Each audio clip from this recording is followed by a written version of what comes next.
Once upon a time, there were 3 little geeks who all didn't waste time going to film school. And they all got jobs in the real world. Then I came along and made them watch movies and review them for free. My name is Pig Monkey.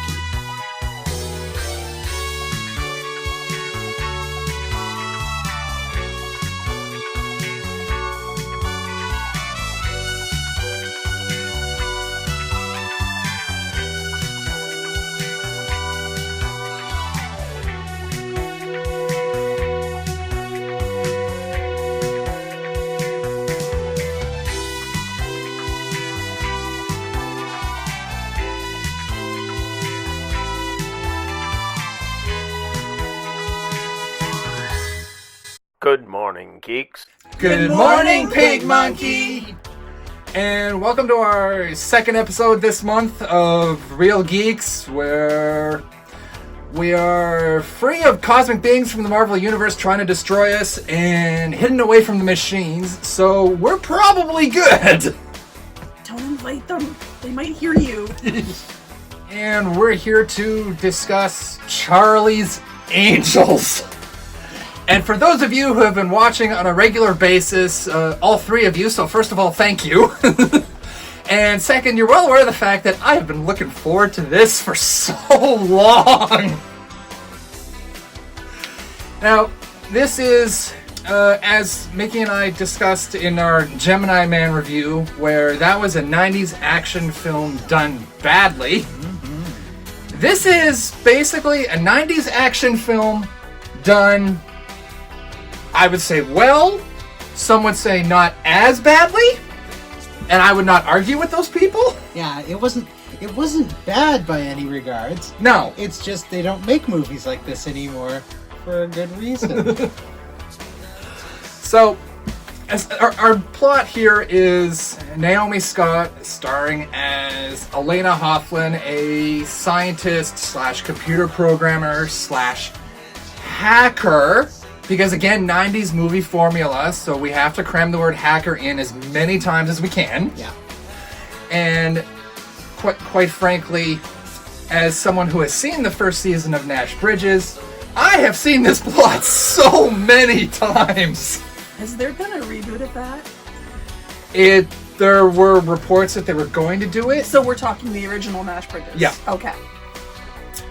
Now, in this case, Elena is the lead programmer on what is essentially the movie's Amazon Echo. Mm-hmm. That, through a design defect that makes about as much sense as the unprotected master password folder in Bad Samaritan, which I'm going to tell you right now, aside from David Tennant's portrayal of the villain in that movie, that thing is nigh unwatchable. The device, which is in this movie called Callisto, basically with a little bit of reprogramming, turns into a personalized biological EMP device. It's in the terms and conditions of the product when you buy it. Yeah, fine print. You have really to read it. The very may cause massive damage.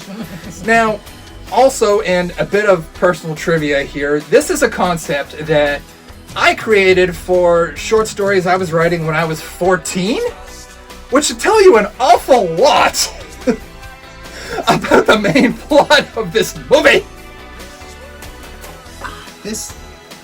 You were saying that this movie is a lot like 90s films, and I don't feel like it's really a 90s film. I feel like it's a 90s syndicated television show. This is Relevant Yes. Hunter. This is VIP. This is all of that super cheap shit that is adorable and wonderful and ages the second it is off air.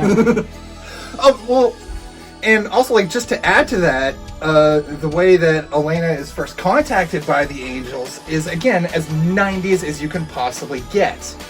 Now, I had issue with that initial contact because, oh, you've dropped something. Well, I don't litter, so obviously it's yours. And it's just like a hotel card. Yeah. Now, if that were me, I would have stuck it in my purse, like, my bag of holding, and it was sunk to the bottom of it, and I would have found it 6 months later when I cleaned out my purse and went, what the fuck is this? And then thrown it out. So at what point does she go, maybe I should see what this is? Yeah, I should Like- really Yeah, you would contact this, think. obviously, yeah. Yeah, like No, it's totally. again, it's the most '90s method of launching a plot that you could think of. I mean, they could have texted her on like a separate device or something. That would have Yeah. made more sense. Like ICQ pops up. Actually, that would have been lovely if they intentionally made it anachronistic to that level. Or even just as something as simple as like a business card with a phone number on the back. Yeah. And I mean, you keep saying 90s, and I have to interject because I grew up with the original Charlie's Angels. Like, I was 5 years old watching it on TV. Yeah. And so that would be like the 70s. And it's just hearing you say the 90s, it's my own internal laughter. So just No, fair enough. Well, yeah, And because this is actually a really good adaptation of that original show, isn't it? It is. It is. actually And I'm is sitting really here. I'm quite sitting on. here going. I'm very tempted to actually go back and rewatch the original series. Watch one episode. Just Oh, one. but the pilot's never good. Oh Now- no! Pick the best. Like, search the internet for whoever has the biggest opinions on this shit. And be like, it would "The have to be a best." Farrah Fawcett one because I remember not liking when they brought Cheryl Ladd in. but like since you brought up the original show, I was gonna hit this later, but fuck it, I'll do it now. Two things. Number one, this is an Aaron Spelling property. You do not go to Aaron Spelling properties for the stories and the writing. Fair enough. You don't do that. Did you know that Drew Barrymore owns the rights to the original TV series? Really? Yeah. How she smart must of have. her. She must have bought it out when she was doing the movie. That would make sense because she was a producer on the movie. And speaking of the movie, one of the things that I really liked and really surprised me was that, like I've mentioned in previous reviews about how this is a reboot because Yeah. we had, of course, the 70s television series, the early 2000s movies, the 2011 TV series that forgot I am the only one who remembers. I didn't know it existed. There's like 8 episodes. Yeah. Okay. It's 8 episodes. It tanked spectacular. Wait, Even this movie refuses to acknowledge that TV series because when we first meet Patrick Stewart, he's just finished what turns out to be his last mission as actually the original Bosley. Yeah. His name is John Bosley. Bosley. Yeah. Yes, Bosley. Yeah. Bosley 001. They use him to tie everything from the 70s show. But that would make sense because Yeah. he's been doing this for 40 years, and when you opened up the offices in Europe and stuff, so for him to be that Bosley, Yep. Yeah. totally makes sense. Absolutely. I think they should have done better with the photoshopped hair. Oh! Yes. Oh yeah! That was some of the worst and yet best Photoshop ever because I want that image. It's a great image that is so clearly just like 5 minutes. Yeah, it's 5 minutes Yeah. of Photoshop. Yeah, like How for long has some of Patrick it. Stewart been Chrome Dome? I mean, come on. When they put that fake rug on his head in TNG, that looked better. That looked better, and that was Like- horrible. The first photo that they show, which is him in black and In the white black with and white hair, with the hair, yeah. I yeah. think that's an actual Patrick Stewart Oh, photo no, that can't that be. he provided himself. That can't be. For Because- that time Adorable. frame, I've that wouldn't seen- have been the right hairstyle. No, I've seen like photos and clips of Patrick Stewart Oh, I with have to go hair, looking now. and that looked about right. Okay, we're gonna flash an image of Tom Hardy up on the screen. But the fact that they use him, like I said, to tie the whole thing, the fact Yeah. that this is actually a sequel, That was brilliant. that was cool. I love that. Yeah, and I like that they weren't like really heavy with it. It's there if you think about it and if you notice. Yeah. But it's not like, by the way. And I also kind of like how that then fixes the continuity problem of Bill Murray to who was that? Bernie Mac. Yeah. It explains it. They actually guess they don't acknowledge it directly, No, but but if you think about it, it suddenly falls into place. They've allowed the rules of the game to finally make sense, and you can backlog everything into it. and there's the simple fact that we don't discuss Full Throttle. Now, but this time around, our angels are Naomi Scott as Elena, Ella Balenska as Jane, who I had never heard of before this movie, but okay. She's great. Oh, I'm I pretty like sure her. I recognize her for something. Probably. I'll have to check her out But like, just just later. either way, the simple fact she did most of the stunts herself. Yep. I respect that. That's cool. And Kristen Stewart as Sabina. Who I thought I was going to have massive issue with. I thought she stole the whole fucking film. I did not know that Kristen Stewart was capable of having fun on camera. Oh my or having God. that range of emotion. Yeah. Or that range of acting. And then this movie happened. The only issue I had with her character, not with her, Yeah. not with the acting, but with her character was, my God, what a dunce. Yes. Yeah. That was my only issue. It is a character that you're looking at, and it's like, I just need a little backstory to explain how this moron ended up on this Yeah, team. like, how I did you love tie her. your shoes She's this an morning? idiot. Yeah. And then we, of course, come to Elizabeth Banks, Patrick Stewart. Okay, basically any name actor who is not an angel is Bosley. Yes, and they're all very good at it. Like, everyone's kind of Yeah. bringing, not A game, but definitely not crap. Yeah, Everyone's like having fun. Jamon Hansu is great. He's in there for like 5 minutes. And then we But have him die off screen. I am Edgar, yeah. I am honestly convinced that there was a casting meeting where one casting agent was like, "Okay, I've got Patrick Stewart to come in and play Bosley." I think that's probably what another one is like, happens. "Okay, well, I'm in touch with Jamon Hansu's people." Yeah, we'll see which one says yes. They're not We've all got the gonna verbal say confirmation on this one, you know. Yeah. Yeah. And Elizabeth Banks is there as the director's like, "No, I was going to play Bosley." And they're just like, "Fuck it, we'll make Bosley a rank and they'll all be Bosley." yes. And it just works so Yeah. much It better. does, yeah. It also allows that if unfortunately this film is not succeeding at the box office, so I don't think there'll be a sequel. But if they had a sequel and a series of sequels, they could just revolving door guest Yeah. star. It's amazing. It's fantastic. Actually, watching this, my frustration was this should not be a movie. This should be like a Netflix series. I could, Stretch this out because Yeah. the whole film is formatted. It doesn't really have a story. It has a sequence of the same action event, like the same scene repeated and repeated. Yeah. Of angels infiltrate, shit goes wrong, they kick ass, they get out. But that was the whole 70s premise. Exactly, but like Yeah. break every one of those scenes into a separate episode. Give me a 6 to 8 part series. Love it.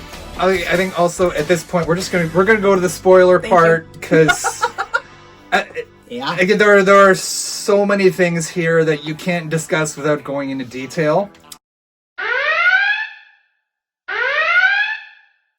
And first of all, to my mind at least, is Patrick Stewart himself. Oh, Um, I love him. I really I do. like on the one hand, literally the second his first scene was over, I went, Bad guy. See, I didn't get that. I mean, in part because I love Patrick Stewart, and I mean, he does bad guy well. I saw him in Yeah. Conspiracy Theory. He does bad guy really well. And Yeah, it's oh a yeah. totally different character It as well. is. Like, Oh, Holy no. shit. like, y'all. If you have seen again 90s, a little film called Masterminds, where Patrick Stewart played the villain, Okay. and at one point they're in a mine shaft, and he suddenly starts changing clothes, pulls on the football jersey for Manchester United, and just starts losing his mind. where the hell is this coming from? Remind me about this later. I have seen this. This is the Patrick Stewart I was praying for. And as I said, his being the villain was predictable as hell. But His performance was not. I, It was wonderful. this I was praying for just pure insanity. There is a scene in this movie where he's already given like his master plan and he's gloating in a room, and you can tell like, okay, the characters have been in this room for a while, and he randomly is like, hey, watch this. He opens a cupboard, pulls a hostage out, and then stands there laughing, going, he was there the whole time. That's amazing. Two Villain's things. having fun, and he's having fun playing this villain having fun. Like, two things. There's a Look at the point. cat. There was a point for me where I was honestly starting to get a little bored in the movie. Like, it was dragging a bit. Yeah. And I swear that was the point where that boredom started to register, where Patrick Stewart pulls out a knife and fork and starts chewing down on the scenery. Yep. So, thank you, sir. He flips the switch and goes, I'm the bad guy now. We're gonna do And this right. Number two, now I've seen John Travolta as the villain in The Punisher and Swordfish. He's the same type of cheesy villain, but this was Patrick Stewart going, sit down, John. Let me show you how this is done. You don't try to be cool. You just You are Yeah. cool. Yeah. I love that, man. And then when the bad guy who thinks he's the bad guy realizes that no, Bosley is actually pulling his strings. Oh, you're Yeah. my bitch now. Like, a serious, like, just that scene there. Like, what do you mean? No, you work for me. Yeah, it's No, that's not how this works. Sam Claflin, or as I kept calling him in this movie, Michael Fassbender Jr. Yeah. Because, my God, that resemblance! Oh, there was definitely a moment where I was like, no. Yeah. No, I kept doing that every time he was on screen. And he's basically playing Jeff Bezos. Because, again, Yeah. Alexa, let's Yeah. be honest. Yeah, that's accurate. And he's the perfect naive pseudo villain that if you're gonna pull a twist with the villain, that's the character you need. Yep. Yeah. You don't do it with Elizabeth Banks. No, because that's too obvious, too cliche. You do it with him, the guy who, and it's a great reversal of Sam Rockwell's character from Charlie's Angels, who was supposed to be the guy they protected, and he turned out to be the villain. And Yeah. so it's just like you're expecting this rich asshole with the weaponized personal consumer tech to be the bad guy, and it's just no, he's a moron. Don't worry about it. Yep. Yeah, Don't tell me these things. I'm supposed to have plausible deniability. Okay. Yeah, like the main reason Patrick Stewart's being the bad guy was so predictable was because, like I was telling you guys on our way up here, his Bosley storyline is basically John Voight in the first Mission Impossible. They staffed it, didn't they? Those damn Gideons. Yeah. And because I had seen that movie, I'm like, get a pretty good idea where this is going. Yeah, but for me, it's But Patrick it's Stewart. I'm not that cynical. The man can do no wrong. Oh no, he still totally can't. A lot of the plot points and things that people are going to complain about, I think when you stop and think about what this actually is, you almost have to let a lot of those things go. Yes. It is a good, not a waste of 2 hours. It is a good 2 hours of not having to think about things and not having to focus. And for that, I enjoyed it. It Yeah. wasn't bad. It wasn't cheesy. Like I said, my only issue with it was the blonde dunce. But again, that was the character. Yeah. Yeah, no, She's playing that idiot Yeah. very well. See, I know stuff. Yeah, no, like, and the references, like I think we said earlier, just so nicely subtle. Like, I would have loved, and I was kind of hoping that they would have redone the opening titles from the original TV series. Yeah, I was a little surprised to not see that. Especially if they had Patrick Stewart doing the narration. Y'all just imagine that and you're welcome. But, and then there was a scene when they first go into the closet and you see, the first things you see are Drew Barrymore's blue racing tracksuit. Yep. And the German, I can't think of the actual term, but like Oktoberfest girl dress. Yeah, the ridiculous Lederhosen. Lederhosen. Yeah. And that's where you just hear the Charlie's Angels theme. It's like, okay, I'm good with that. Yeah. I also like that they kind of did the Charlie's Angels entrance for, oh my god, I keep forgetting her name, the nerd.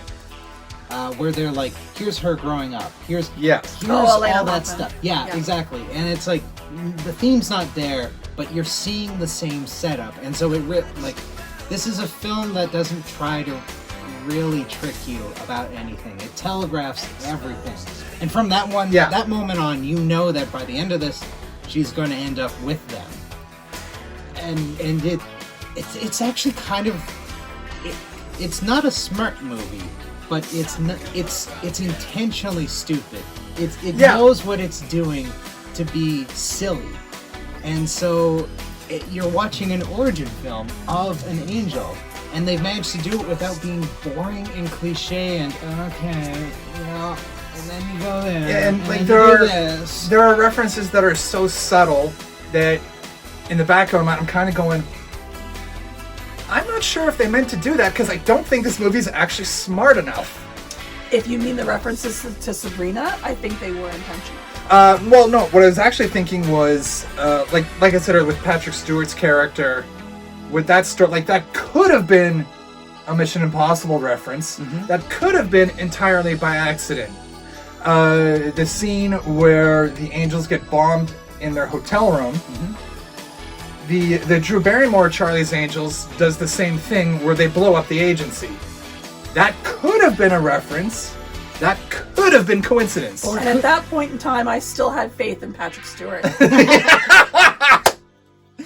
Which wow, they played you. They did! I mean, The love that I have for this man. to be fair, they lay it out in a way like you were saying before that it's a film where you're supposed to intentionally forget some stuff after it happens, and I want to say Bosley, but that doesn't tell you her. Who's the lady Bosley? Rebecca. Rebecca. So they play it off as if she's the traitor and everything. And Yeah, they tried. they try, and it kind of works, but you immediately have to forget it, because the second you find out Patrick Stewart's the traitor, Bosley, you should not be thinking, okay, but why was she doing all those things? Those traitor things. Because she suspected him. Yeah. And that was the whole thing. Like, oh, well, they've given me this really nice watch for my retirement. Here, can you check to make sure that this isn't bugged or there's no tracing device on it? No, it's all good. Now, what the hell's going on? Yeah. And then, they show how, Rebecca dropped something in his drink and now the tracer is in him. Yeah. Yeah. And he even says, because they're onto me or they know that I'm onto her or something like that. Yeah. And I'm like, okay, so they're setting it up so that Elizabeth Banks, Rebecca, is the bad guy. Okay, not a problem. I get this. Yeah. And then just plot twist. What do you mean it's him the whole time? What the fuck? It's just, I would have really liked to see there be a couple of scenes where she's interacting with other Bosleys, and even if it kind of paints it as like this big Bosley conspiracy against the angels. Well, even when she gets the phone that has the tracking app on it. Yeah. And they're talking, and they have just said, okay, so we're going to go to Istanbul because that's where Fleming is going. That's where the bad guy is going. We have to go to Istanbul. But if anybody asks, we're going to Brazil. And then she's outside talking to somebody in the car, and it's like, Istanbul. And I'm like, that bitch! And, of course, we see the hand. We don't see a person. And then we see the hand at the end of the movie. Yeah. And, of course, it's Charlie. Yeah. Yeah. Or Charlie. Charlie. Because Charlie is now a label like Bosley. Yeah. And I was completely wrong about this film in the best possible way. Like I had said to Trevor before we saw Terminator Dark Fate that with this, what I was expecting was a mashup of Mission Impossible and the Fast and Furious franchise targeted toward women. Which they actually do mention. Yeah. And Yeah. but there was It's so self-aware. there was a moment, I think it was when I first saw Jacqueline Smith in that end training montage where my brain just broke because I realized exactly what this movie actually is. This is the 2011-18 movie with the feminism of Captain Marvel. Yeah. And Could have used the tank drop. And okay, as far as I'm concerned, the A-Team is a perfect remake. It really is a frustratingly good film that no one Holds respects. up to the original. It is so weirdly perfect. This movie is so A-Team to the point that I haven't quite decided for sure on the line from Charlie's Angels, but Share the Love, that line might as well have been this movie's, no, they're trying to fly that tank. Yeah. Okay. Yeah. I think one last kind of like negative but small thing before we go into ratings is that when you're gearing up for the big final fight, a photo booth I don't think is the best place to do it. That was so weird. That was so weird. Yeah. Yeah. Like, There are different moments of this where it's like you're swinging for weird and silly every time, and you make it 99% of the time. That one time just stands out as like, okay. it's So the scene before that, where of course they show up in 70s glam and the big hair Yeah. and the sparkly, and did they know that there was a dance routine there? Like, is there when a were you dance? preparing this intricate dance? Like, okay, so you can go to any country bar and everyone knows the two-step and they all know the side shuffle and stuff. I don't, because I don't go to these bars. Yeah. Is it like this? Like, is there an automatic, oh, this song comes on and there's a preset dance that everyone spent hours on YouTube watching to memorize all the steps? Right. Or is it that every woman on screen is in this show? Every woman on screen is actually an angel. And it's an even larger. And of Yeah. course, when And you they've find already- out afterwards that they are all angels, you're like, fuck. So it's like, so was there a moment when you guys were planning this operation out and it's like, here's where we have the dance number. Okay, we need everyone at the gym for 10:30 so we can get these steps down. Synchronize your watches. yeah, like I could buy them. Like they knew about the party, so I could buy knowing that they needed to have like the dresses and the hair and all that. I could totally buy that. The dance number, I couldn't necessarily buy it by itself, but it's Yeah. like if they had done maybe a longer, like just a little more, I could have gone, okay, this is part of the cheese of this movie, so sure. Yeah, and But it's so quick that it's like, and that's kind it of looked good, but I don't know why you bothered. right. That's kind of the joy of this film is that we aren't upset or annoyed at this scene existing. We're trying to use the internal logic of the movie to explain how it works Yep. instead of just being like, ugh, it's so stupid. No, we're trying to be like, but what if? Now, ratings. I think for myself, I'm honestly going to do the exact same thing I did in the Robin Hood review, where Purple Hoodie. Triple Eddie. That movie will Never live gets on in old. infamy. That Never gets stitching, old. though. That stitching. But I'm going to say this is a 4 out of 5. But I say that this is a 4 out of 5 where if you're rating this movie lower, I am not going to argue with you. You are not wrong. But for me, like, despite the script flaws and the fact that it drags at points, Patrick Stewart is a godsend, number one. And number two, I had seen, I can't remember if it was an article or a Facebook comment where somebody had said that this is a movie targeted at teenage girls. Apparently, I am a teenage girl because this hit all of my check boxes. This is targeted at 30 to 40-year-old women, I feel. Like, That seems more... You have Those to be that fami- actually probably would have watched the TV series or Yeah, you something. have to I be think familiar with the yes. show, Yes. those previous movies. Yeah, no. I that's weird. think you could say that it's targeted at teenage girls in the same way that you could say Captain Marvel was. Captain Marvel, I can definitely see Yeah. a youth vote there. Yeah. Charlie's Angels, no. In and of itself, like that again, the whole anybody can be an angel thing. I think it. Ugh. I think it works, I- but I- again, you're not wrong. Yeah, I totally see what you mean. I think that message actually resonates more with older women. I would totally give this a 4. I went in. I had concerns. I had worries. Because again, I grew up with Charlie's Angels, and I loved the show. And I've seen the Drew Barrymore Lucy Liu version, and I was worried how this was going. It's gonna go full throttle. Don't go full throttle. No, You never go full throttle. But no, I really enjoyed it, and I came out of it, and my friend was there to pick me up after the movie, and I had invited her to come, and she wasn't feeling up to it, but I was like, oh my god, you have to go see this movie. You have to go see this movie. The shoot-em-up scenes weren't obnoxiously louder in volume than the rest of the movie, which I loved, first and foremost. But it's Patrick Stewart. I cannot stress enough, Patrick Stewart. Oh no. I'm actually having a hard time rating this, not because I want to be lower or higher. If a rating must be given, give it a 4. I feel like my rating would actually be more esoteric than a number system. This is being showered with popcorn. Yeah.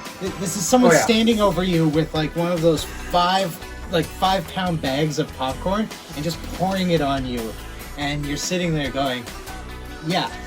I don't know, for some reason that's where it goes. It's being showered with popcorn. So with that, we'll be technically on a bit of a hiatus because, as it happens, next month's films are both coming out on the same day. Uh-oh. Thanks, Disney. So we'll be back right before Christmas to review Star Wars: The Rise of Skywalker and Cats. Right, we had this talk. I'm down for Cats. This is going to be a train. I am not watching all of the Star Wars franchise to get ready for this. I'm down for Cats.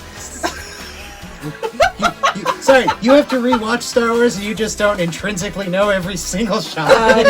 See, the assumption there is that I would have to watch the series. I would have to watch the series. I've seen 1 through 6. I'm not watching 1, 2, 3 again. That's fine. I was only having issue if you hadn't seen Empire.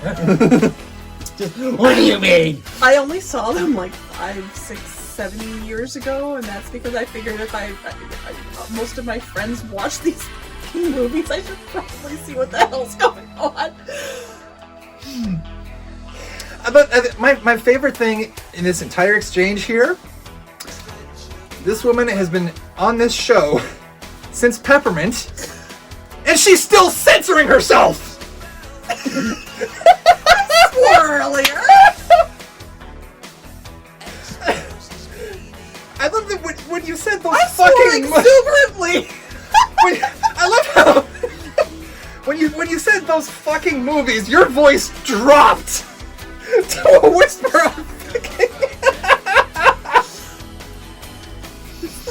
actually swear. What the fuck do we care at this point?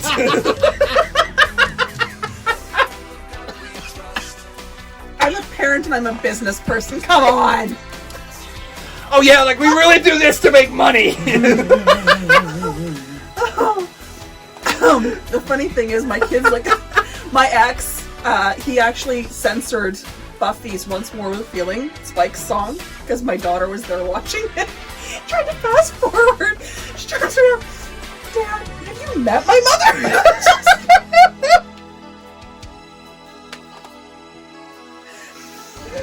I do swear enough to put a sailor to shame.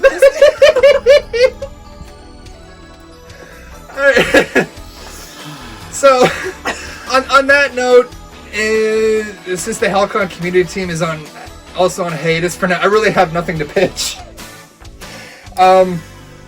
Just adadtheadipose.redbubble.com if you want to buy shirts. And Christmas is coming up, so there's no better time than right now. So, unless you... I think you have stuff coming up, though. I do. I will be at Have Yourself a Galactic Little Christmas, November 30th, December 1st in Brooklyn. So that's at the Maritime Hall in the Forum, and it's a great time. You can get tickets online now. I will be there with... Oh, good Lord. Out of the Broom Closet has joined a consortium, and it's LPL Creations. So it's Out of the Broom Closet and Hats Gone Mad and Cheerful and Cheeky, all under one banner. And we will all be at Gothic. Fantastic. Yeah. That's fantastic. I am currently, I've changed my production schedule, so technically there'll be an article out every second or third day on patreon.com/HereYouGo. The articles are my scripts. I'm just essentially cheating content by, here's the script as an article, then I'll record the audio for it, which I'll release as a podcast, then I'll take that podcast and make it into a video. So you can see my shit 3 times. But I'm currently working on a script about how Hitler fucked his niece. Ew. Yeah! I should be grossed out, But you can't but I'm pay not attention. surprised by this revelation. Yeah. Is anyone surprised that Hitler fucked his niece? Is anyone surprised she was underage? No. Everything about this seems just about on par. So, I think with that, and before I actually fall out of this chair like I almost did a few minutes ago, that's a wrap. My face hurts.